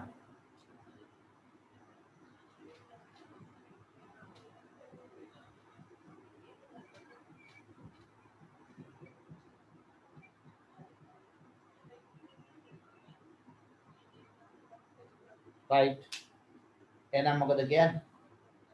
ඊළඟට එන්න එහෙනම් දකුණු අත පැත්තට මොකද්ද පුතේ? දකුණු අත පැත්තට එන්න දුබල භස්ම කියලා නේ. දුබල භස්ම කියලා. දුබල භස්ම කියලා ඇවිල්ලා මෙහෙම ලියමු.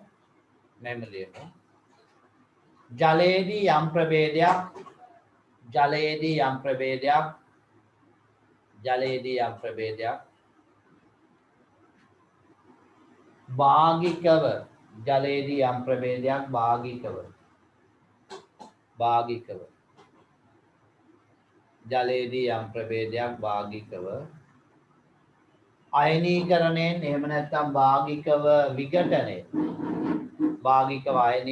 එහෙම නැත්නම් භාගිකව විඝටනයෙන්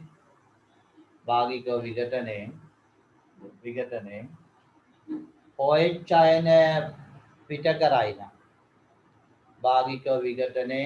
අයන පිට කරයි නම් භාගිකව විඝටනයෙන් OH අයන පිට කරයි නම් එය දුබල භස්මයකි. OH අයන පිට කරනවා නම් පුතේ ඒක දුබල භස්මයක්.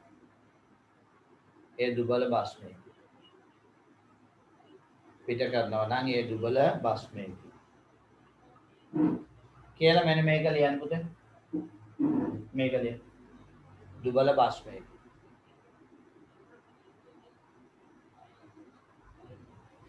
BOH ජලීය B ධන ජලීය OH වෙන ජලීය.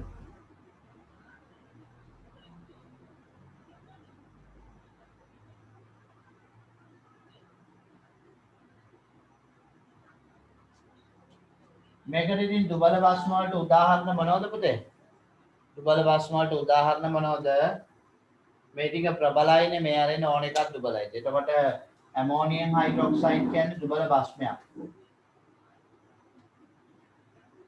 ඇමෝනියම් හයිඩ්‍රොක්සයිඩ් කියන්නේ දුබල භස්මයක්. එතකොට ඇමෝනියම් හයිඩ්‍රොක්සයිඩ්ම තමයි පුතේ ජලීය ඇමෝනියා කියලා කියන්නේ. තේරෙනවද? ඇමෝනියම් හයිඩ්‍රොක්සයිඩ් තමයි ජලීය ඇමෝනියා. ඊට අමතරව කාබනික රසායනය හමුවන ඇමීන කියන්නේ දුබල භස්ම නේ පුතේ. මේ වගේ ඇමීන දුබල භස්ම. මේ වගේම ඇනිලීන් වගේ අය දුබල භස්ම දැන් ඔය කට්ටිය මෙහෙම නිකන් ලියලා තියෙනවා. මේවයි ප්‍රාථමික ද්විතීයික තෘතීයික කියලා එහෙම වර්ගීකරණයන් තව තියෙනවා. පස්සේ ඒව සාකච්ඡා කරමු. ඇමෝනියම් හයිඩ්‍රොක්සයිඩ් ප්‍රධාන වශයෙන් මතක තියාගන්න. ඇමෝනියම් හයිඩ්‍රොක්සයිඩ් එහෙම නැත්නම් NH3 ඇමෝනියම් දුබල භස්මයක් විදිහට.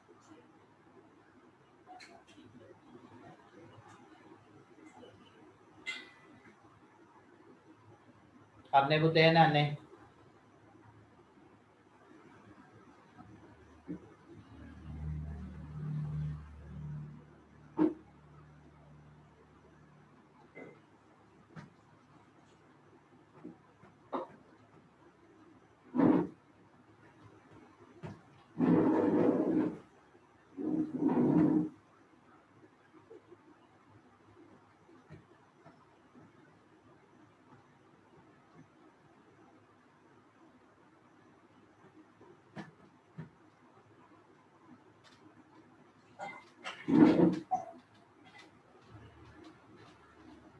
ලියාගත්තනේ පුතේ. හරි ඔන්න බලන්න කම්මැලි වෙලක් දන්නේ නැහැ ඉන්නේ නිදිමතෙත් දන්නේ නැහැ මේ පාඩම තාම අභ්‍යාසයක් කරන් තරම් තත්ත්වයකට ආවේ නැහැ ඉතින්. අභ්‍යාසයක් කරන් තා පොඩ්ඩක් පැහැදිලි කිරීම කරන්න ඕන. දැන් අභ්‍යාසය කරලා අර ගිය සතිය වගේ පැහැදිලි කිරීම කරන්න බෑ මේ තියරි කොටස. ඒ නිසා මොකද වෙන්නේ? ඒ නිසා කම්මැලි නොවී ඉන්නවා හිතේ තියෙන වංචනික ධර්මතාවලට අහු වෙන්නේ නැතුවනේ. හිතේ ශක්ති සම්පන්නව මේ පාඩමේ ඉන්න. පුතේ හරිනේ තාම කීයද වෙලාව? 2:16යි 3 වුණෙත් නැහැ ඉන්ටර්වල් එකක් ගන්න. අපි අනිත් පද ටිකත් ඉන්ටර්වල් එකට කලින් ගමු. එහෙම වුණොත් ඉන්ටර්වල් එකෙන් පස්සේ මේ රියල් පැහැදිලි කිරීම ටිකක් තියෙනවා කරගන්න පුළුවන්. මේ මූලික දැනුම නැතුව උඹලට මේ වැඩේ කරන්න බෑ පුතේ. නිකන් මම තනින් පැලස්තාවල වල එහෙම කියලා දෙන ගුරුවරයෙක් නෙමෙයි ලස්සන බබා වගේ මේක ගලාගෙන යන කියලා දෙන්න. එසා මේ තීරි පොඩ්ඩක් ඔකට ගන්න ඕන. හරි. ඊළඟට මේ දැන් අම්ල වර්ග කරන්න පුළුවන් ප්‍රබල දුබල අපි ඒ කාරණා පැහැදිලි කරගත්තා. භස්ම ප්‍රබල දුබල ඒ කාරණා පැහැදිලි කරගත්තා. ඊළඟට අම්ල වර්ගීකරණය කරන්න පුළුවන් කොහොමද? අන්න තව ක්‍රමයක් තියෙනවා. මොකද්ද? ඒක භාස්මික අම්ල, දී භාස්මික අම්ල, ත්‍රි භාස්මික අම්ල, ඒ වගේම තව විකල්ප නමක් කියනවා. ඒක ප්‍රෝටික අම්ල, දී ප්‍රෝටික අම්ල, ත්‍රි ප්‍රෝටික. මෙහෙමයි පුතේ කාරණා. දැන් අපි අම්ලය ගත්තොත් HA කියලා. මේකේ බැලුව ගමන් පේනවා මේකේ පුතේ තියෙන පිට කළ හැකි H කීයද? H+ ලෙස පිට කරන්න පුළුවන් හයිඩ්‍රජන් කීයක් තියෙනවද? සූත්‍රයෙන් පේනවා. එකයි තියෙන්නේ. අන්න එතකොට මේ එකක් අම්ලයේ එක මවුලයකින් එක්දානායන එක මවුලයක් පිට කරනවා නම් අපි ඒකට කියන්නේ ඒක ප්‍රෝටික අම්ල. තේරුණාද? මවුලයකින් මවුලයයි පිට කරන්නේ. එහෙම නැත්නම් සරලව කියොතින් එක අණුවකින් එක එක්දානායන පිට කරනවා. එකකින් එකක්. අන්න ඒව තමයි ඒක ප්‍රෝටික අම්ල කියන්නේ. එතකොට මෙන්න මේ අර්ථය තමයි ඒක ප්‍රෝටික. ප්‍රෝටික කියන්නේ පුතේ අර ප්‍රෝටෝන කියන එක නෙති. ඒක ප්‍රෝටික අම්ල. නේද? ප්‍රෝටික කියන්නේ ප්‍රෝටෝනේ කියන එක නෙමෙයි. මේකට ඉතින් ප්‍රෝටෝනේ කියන්නේ. ප්‍රෝටෝන එකයි පිට කරන්නේ කියන එක තේරෙනවා. දැන් ඊට පස්සේ මේ පිට කරන ප්‍රෝටෝනය භස්මයක් එක්ක උදාසීන කරද්දී වෙන්නේ භස්මයෙන් දෙන OH අයනත් එක්ක එකතු වෙලා ද්‍රව ජලය හදන එකනේ. ඕකනේ අපි උදාසීනීකරණය කියලා කිව්වේ. නේද? දැන් මේ උඩින් ලියලා තියෙන අම්ලයේ අයනීකරණය. අම්ලයෙන් උපරිම ලෙස දෙන්න පුළුවන් එකකින් එකයි. එක්දානාය. එතකොට තමයි ඒක ප්‍රෝටිකයි කියන්නේ. දැන් එතකොට අම්ලයේ මවුලයකින් දෙන එක්දාන ටික තියෙනවනේ. ඒ එක්දාන ටික උදාසීන කරන්න OH අයන මවුල කොච්චරක් ඕනද කියලා බලමු. බලනකොට මෙහෙන් පිට කරන ටිකනේ මේකට කැපිලා යන්නේ උදාසීන වෙන්නේ නේද? මේකේ පිට කරලා හැදිච්ච ටික මේකෙන් පිට කරලා හැදිච්ච ටික තමයි මේ දෙවෙනි එකට වැය වෙන්නේ. ඒ අනුව මේකේ සමස්ත ප්‍රතික්‍රියාවක් ගත්තොත් කොහොමද එන්නේ? HA ධන OH අය. හැදෙන්නේ පුතේ මෙහෙම ජලය මවුලයක් නේ සහ ඒරින කියලා. මේ එන්නේ මේක. මොකද ඉතින් කියන්නේ? මොකද කියන්නේ? මෙන්න මේ අම්ලයේ මවුලයක් උදාසීන කරන්න OH අයන මවුල එකයිනේ ඕන වෙන්නේ.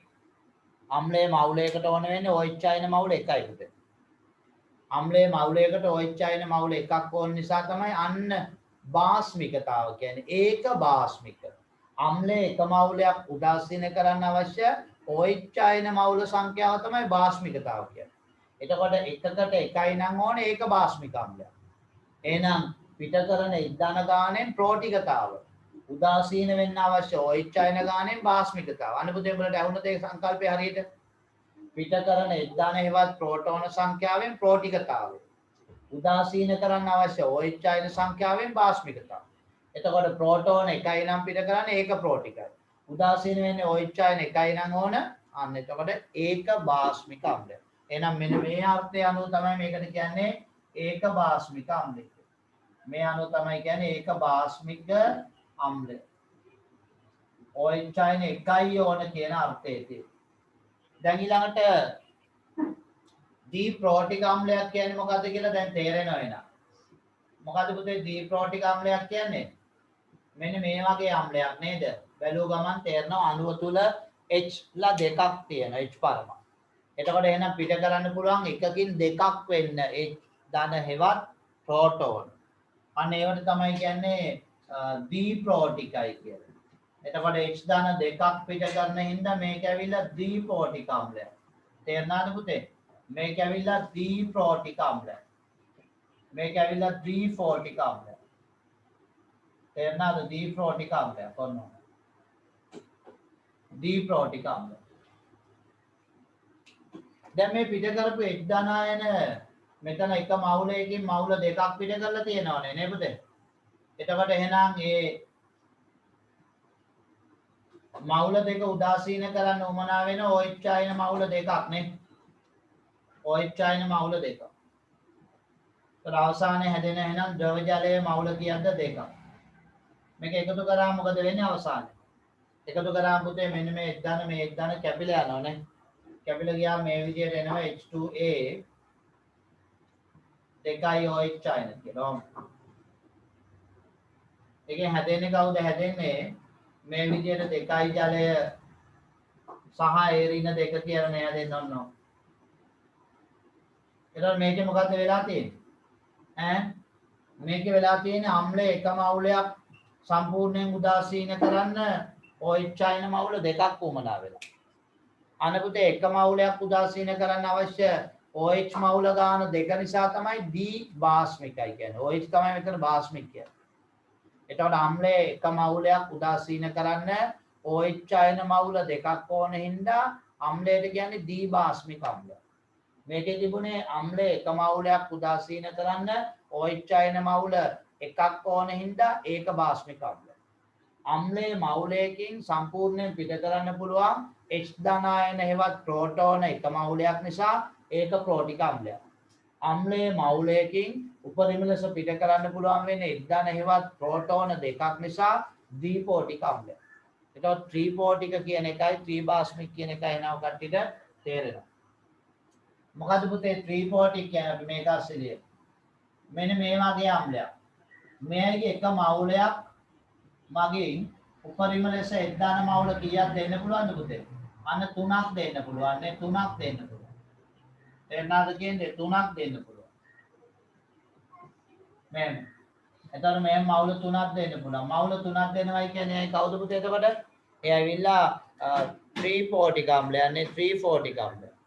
මවුල 3ක් දෙනවයි කියන්නේ ත්‍රිපෝටික. එහෙනම් මේක ඇවිල්ලා ත්‍රිපෝටික අම්ලය. 3යි. ත්‍රිපෝටික අම්ලය. මෙන්න මේ පිට කරපු OH ආයන මේ H ධනායන තුන උදාසීන කරන්න OH ආයන මවුල 3ක් ඕනනේ පුතේ නේද? අන්න එතකොට මොකද කියන්නේ? එතකොට මේ විදිහට ජලය 3ක් හැදෙනවා. අවසානයේ නම් දැන් මේව එකතු කරලා ගන්නකොට H ධන වලට H ධන කැපෙනව නේ පුතේ. කැපුණ වෙන්නේ කොහොමද? H3A මවුලයක් උදාසීන කරන්න OH ආයන මවුල 3ක් නේ පුතේ ඔහොම. OH ආයන මවුල 3ක්. හැදෙන්නේ කවුද එතකොට? හැදෙන්නේ ජලයේ මවුල 3ක්. සහ එරින මවුල 3ක් හැදෙනවා. මොන පුතේ ඒ විදිහට. එතකොට මේකේ එක මවුලයකට OH මවුල 3ක් ඕන. එහෙනම් මේ මොන අම්ලයක්ද පුතේ? ත්‍රිබාස්මික අම්ලයක්. OH ආයන 3ක් ඕන. ත්‍රිබාස්මික. එකකට 3යි නැත්නම් මවුලයකට මවුල 3යි. සියල්ලෝ නැහැ එකකට උනත් අර දක්වන්න. සාමාන්‍ය කියන්නේ මවුලයකට නේද? මවුලයකට කියන්නේ. එහෙනම් මේක එකකින් 3ක් පිට කරන හින්දා ත්‍රිපෝටිකයි. OH ආයන 3ක් ඕන හින්දා ත්‍රිබාස්මිකයි. දැන් තේරුණා නේද එහෙනම්? ඔන්න ඔය මූලික දැනුම ඕන අපිට මේ ඉන්ටර්වල් එකෙන් පස්සේ කරන කොටස පැහැදිලි කරගන්න. ඒ නිසා ඔකත් ලියලා දාමු ලියන්න. දැන් පිටුව දෙකට බෙදන්න ඕනේ. අපි මෙහෙම අනුමාත්‍රකාවක් ගමු. අම්ල ප්‍රෝටිකතාවය හා බාස්මිකතාවය අනුව වර්ග කිරීම. අම්ලය ප්‍රෝටිකතාවය හා බාස්මිකතාවය අනුව වර්ග කිරීම. බාස්මිකතාවය අනුව වර්ග කිරීම. ප්‍රෝටිකතාවය සහ බාස්මිකතාවය අනුව වර්ග කිරීම. හරි. එයත් අංක 1 ගන්න අංක 1 වර්ග කිරීම යත් අංක 1 ගන්න. ඒක ප්‍රෝටික අම්ල ඇලෙරක් ඒක බාස්මික අම්ල. ඒක ප්‍රෝටික අම්ල ඇලෙරක් ඒක බාස්මික අම්ල.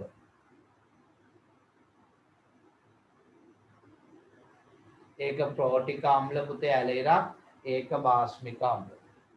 एक प्रोटिक अम्ल ඇලේරක් ඒක භාස්මික අම්ල. හරිනේ? right ඒත් ලියන්න මෙහෙම ඒක ප්‍රෝටික අම්ල ඇලේරක් ඒක භාස්මික අම්ල කියලා මෙහෙම ලියන්න. අම්ලයේ එක් මවුලයක් මගින් අම්ලයේ එක් මවුලයක් මගින් මවුල එකක් මගින් අම්ලයේ මවුල එකක් මගින් නැත්නම් එක් මවුලයක් මගින් උපරිම ලෙස පිට කරන්නේ උපරිම ලෙස පිට කළ හැක්කේ උපරිම ලෙස පිට කළ හැක්කේ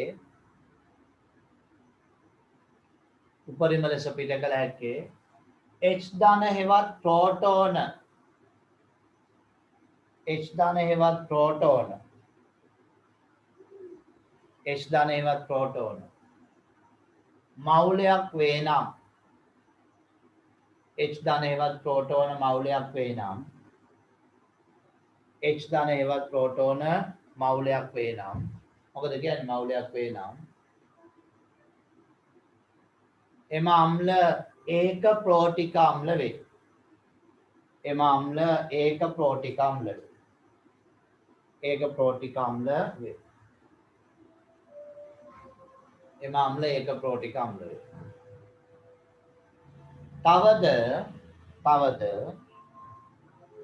තවද අම්ලයේ මවුලයක් තවද අම්ලයේ එක මවුලයක්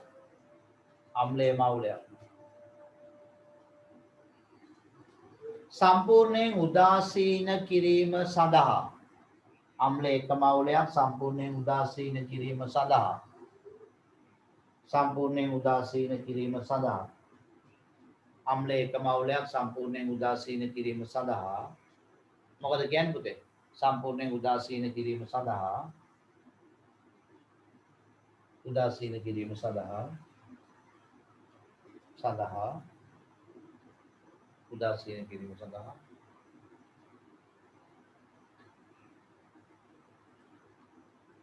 අවශ්‍ය වන OH අයන මවුල සංඛ්‍යාව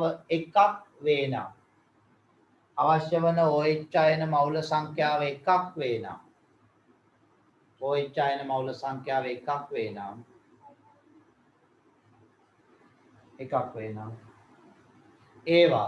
ඒවා නැත්නම් එම අම්ලය එකක් වේ නම් එම අම්ලය ඒක භාස්මික අම්ලයකි. එකක් වේ නම් එම අම්ලය ඒක භාස්මික අම්ලයකි. ඒක භාස්මික අම්ලයකි.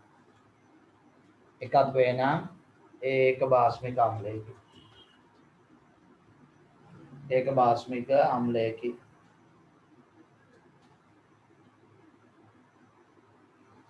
අන්නේ පුතේ නම් ඒක භාස්මික අම්ලයක් කියලා මෙන්න මෙහෙම මන් ලියපු විදිහට ඔය කට්ටිය ලියා ගන්න ඒක භාස්මික අම්ලයක් කියලා. මේම සාමාන්‍ය පෑනෙන් හරි නැත්නම් වෙන පෑනකින් මෙහෙම ලියන. එතකොට ඒක ප්‍රෝටික. ඊට පස්සේ මේ විදිහට උදාසීන වෙන්න අවශ්‍ය ඔයිච්ඡාන පෙන්නලා මෙන්න මේ ඉරි දෙක අතර තියෙන එකක් ලියා ගන්නවා වෙන පෑනකින්. ඒ අනුව ඒක භාස්මික. ඊට පස්සේ ඒක ප්‍රෝටික සහ ඒක භාස්මික කියන සංකල්පය දැන් හොඳට තේරුණානේ. එහෙනම් දී භාස්මික දී ප්‍රෝටික කියන එකත් ඒ අර්ථයමයි තේරෙනවා. ඒ නිසා වචනෙන් නැවත ලියන්න ඕනේ නැහැ. එකකින් දෙක නිසා තමයි දී කියන්නේ. එතකොට එකකට දෙකක් ඕන නිසා තමයි දී කියන්නේ. එතකොට ඔක අර්ධයක්ම ලිව්වනේ.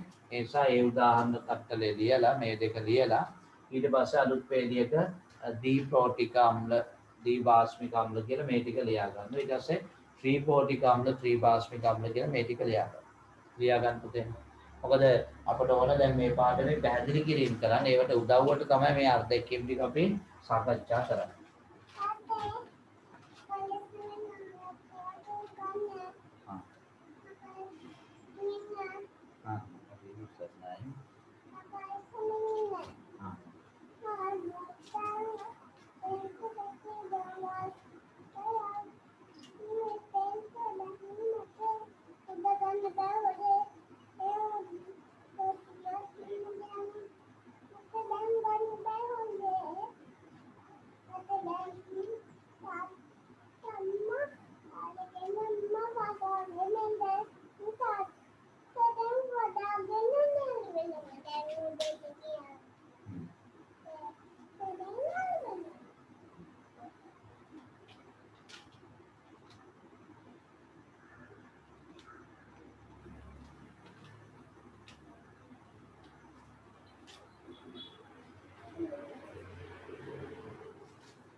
පුතේ හරි නේද? මේක එතකොට කවුද?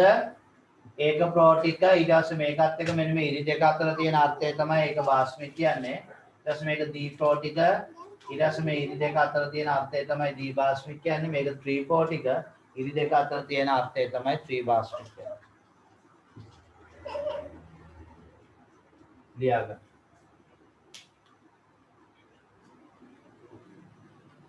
තේරෙන්නේ නැද්ද තියෙන පුතේ අහමු.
Cara betul ya.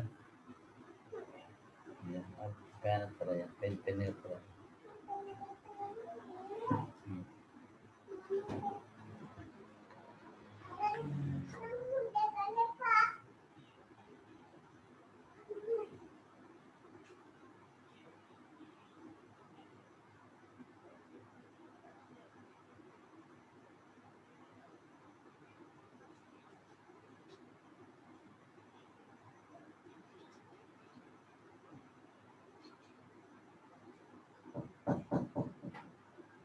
පුතේ ඉවරයිද ලියලා? ඉවරද ලියලා?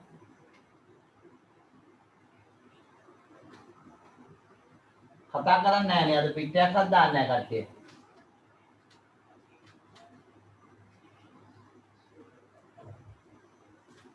ඔව් කියලාද කිව්වේ නැහැ කියලාද කිව්වේ? දෙන්නෙක් පිට එකක් දාලා.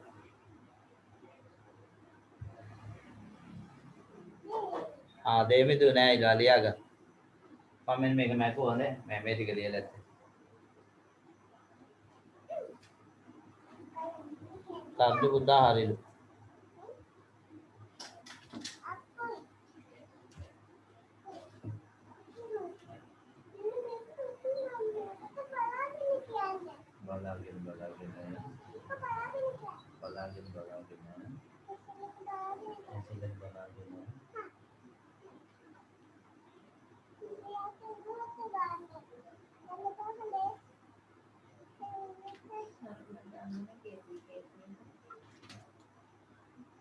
පුතේ ලියන ඉවරයිද?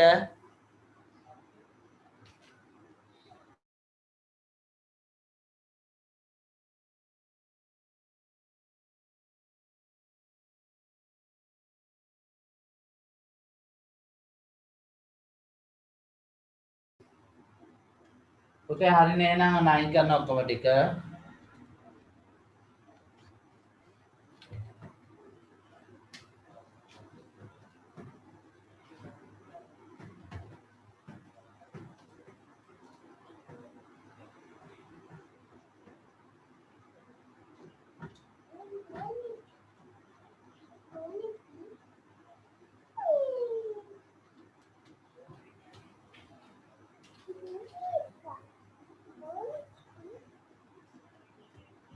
ලියන්න ඊළඟට අනුමාත්‍රකාව ලියන්න. ආම්ලිකතාවය අනුව භස්ම වර්ග කිරීම. ආම්ලිකතාවය අනුව භස්ම වර්ග කිරීම. ආම්ලිකතාවය අනුව භස්ම වර්ග කිරීම. ආම්ලිකතාවය අනුව භස්ම වර්ග කිරීම. පුතා යන්නත් නේ.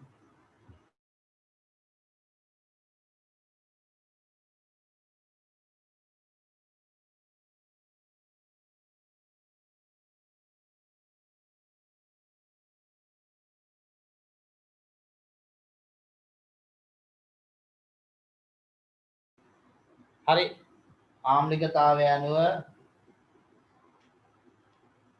භස්ම වත් කිරීම. ඇත්තේ පුතේ මෙහෙමයි කියන්නේ දැන් භස්මයක් උදාසීන කරන්න මොනවද ඕන? දැන් භස්මයෙන් දෙන්නේ OH ආයනනේ පුතේ. ඒතකොට භස්මයේ උදාසීන කරන්න මොනවද ඕන? සද්ද පුතේ H ධන ආයන නේ H ධන ආයන. එතකොට H ධන ආයන මේම උදාසීන වෙලා අම්ලයත් එක්ක මෙන්න මේ විදිහට ජලය ලැබෙනවා නේ. එතකොට මේකේ භස්මයේ මවුලයක් උදාසීන කරන්න H ධන ආයන මවුල එකයිනේ උමනා වෙලා තියෙන්නේ. අන්න එතකොට තමයි අපි කියන්නේ ඒක ආම්ලික භස්ම කියලා. ඒක ආම්ලික භස්ම. හරිනේ. ඊළඟ භස්මයෙන් OH ආයන දෙකක් පිට කරන්න පුළුවන් නම් ඒක උදාසීන කරන්න උමනා වෙනවනේ H ධන ආයන මවුල දෙකක් පුතේ. නේද? එතකොට අපි ඒවට කියන්නේ දී ආම්ලික භස්ම කියලා. දී ආම්ලික භස්ම කියලා. භස්මයේ මේ වගේ ටයිප් එකක් නම් මේ වගේ ස්වරූපයක් නම් එතකොට එයයිගේ එක මවුලයකින් OH ආයන මවුල 3ක් පිට කරන්න පුළුවන් නේ. එතකොට OH ආයන මවුල 3 උදාසීන කරන්න H ධන මවුල 3ක් ඕනේ. අනපුතේ H ධන නිසා තමයි ආම්ලිකතාව. H ධන නිසා තමයි ආම්ලිකතාව. හරිනේ. එතකොට ලැබෙන්නේ මේ විදිහට ඔන්න ඔය විදිහට. හරිනේ පුතේ ඔන්න. එහෙනම් මේක භස්ම වලට ගන්න වචනේ තමයි ආම්ලිකතාවය. ඒකේ තේරුම භස්මයේ එක මවුලයක් උදාසීන කරන්න අවශ්‍ය මොනවද? H ධන ආයන සංඛ්‍යාව. H ධන ආයන මවුල එකක් නම් ඕන ඒක ආම්ලික භස්මයක්, දෙකක් නම් ඕන දී ආම්ලික භස්මයක්, තුනක් නම් ඕන ත්‍රි ආම්ලික භස්මයක්. හරිනේ? එහෙනම් ලියන්න ආම්ලිකතාවය අනුව භස්ම වර්ග කිරීම යත්තේ ලියන්න. මෙහෙම ලියමුකෝ. ඒකාම්ලික භස්මනේ ඒකාම්ලික භස්ම කියලා කෙටිරක් දාලා ලියන්න. ඒකාම්ලික භස්ම. ඒකාම්ලික භස්ම ලියන්න භස්මේ මවුලයක්. නැත්නම් භස්ම ප්‍රභේදයේ මවුලයක්. භස්ම ප්‍රභේදයේ මවුලයක් සම්පූර්ණයෙන්ම උදාසීන කිරීම සඳහා භස්ම ප්‍රභේදයේ මවුලයක් මුළුමනින්ම උදාසීන කිරීම සඳහා උදාසීන කිරීම සඳහා අවශ්‍ය වන මුළුමනින්ම උදාසීන කිරීම සඳහා අවශ්‍ය වන H ධන ආයන මවුල සංඛ්‍යාව. H ධන ආයන මවුල සංඛ්‍යාව මුළුමනින්ම උදාසීන කිරීම සඳහා අවශ්‍ය වන H ධන ආයන මවුල සංඛ්‍යාව එකක් වේ නම් H ධන ආයන මවුල සංඛ්‍යාව එකක් වේ නම් H ධන ආයන මවුල සංඛ්‍යාව පුතේ මොකද වෙන්නේ? එකක් වේ නම් එවැනි භස්ම ඒක ආම්ලික භස්ම වේ. එවැනි භස්ම ඒකාම්ලික භස්ම වේ. එවැනි භස්ම පුතේ මොකද වෙන්නේ? ඒකාම්ලික භස්ම වේ. ඒකාම්ලික භස්ම වේ. ඒ කියන්නේ දේල ඉවරයි නේද? ඒකාම්ලික භස්ම. භස්මයේ මවුලයකට ඕන H ධන මවුල එකයි නම් ඒකාම්ලික භස්ම. භස්මයේ මවුලයකට H ධන මවුල දෙකයි නම් දී ආම්ලික භස්ම. භස්මයේ මවුලයකට H ධන මවුල 3යි නම් පුතේ ත්‍රි ආම්ලික. සර් ඒක ආයෙත් කියනවද කියලා මේ විදිහට. කොහමද? භස්මයේ මවුලයක් සම්පූර්ණයෙන් උදාසීන කරන්න H ධන ආයන මවුලයක් අවශ්‍ය වෙනවා නම් H ධන ආයන මවුල එකයි නම් උමනා වේ. H ධන ආයන මවුලයක් අවශ්‍ය වෙනවා නම් නැත්නම් අවශ්‍ය වන H ධන ප්‍රමාණය මවුලයක් නම් අන්න එවැනි භස්ම වලට කියන්නේ ඒක ආම්ලික භස්ම. පුතේ අන්න උඹලට මිස්සෙච් එකක් තියෙනවා අහන්න. ඒක ආම්ලික භස්ම. ඒක කියන්නේ ඒක ආම්ලික භස්ම. එහෙනම් මොකද කියන්නේ? එහෙනම් මෙන්න මේක ලියා ගන්නවා. ලියාගෙන ඒක ආම්ලික භස්ම කියලා නම් කරලා මේ අනිත් ඒවාත් ලියන්න. ඒවා අර්ථයක් කිව්ව ඕනේ අදහස නිකන් ගන්නනේ. මේක එතකොට ඒක ආම්ලික භස්ම. ඒක ආම්ලික භස්ම. මේක ඇවිල්ලා දී ආම්ලික භස්ම. මේක ඇවිල්ලා ත්‍රි ආම්ලික භස්ම. අන්නේ පුතේ ඔන්න ඔහමයි වෙන්නේ. ඒකාම්ලික භස්මේ, දියාම්ලික භස්මේ, ත්‍රියාම්ලික භස්මේ. ඔන්න මම සංකේත වලින් කියලා දුන්නා. හොඳේ. සංකේත වලින් කියලා දුන්නා. ඒකාම්ලික භස්මේ, දියාම්ලික භස්මේ, ත්‍රියාම්ලික භස්මේ.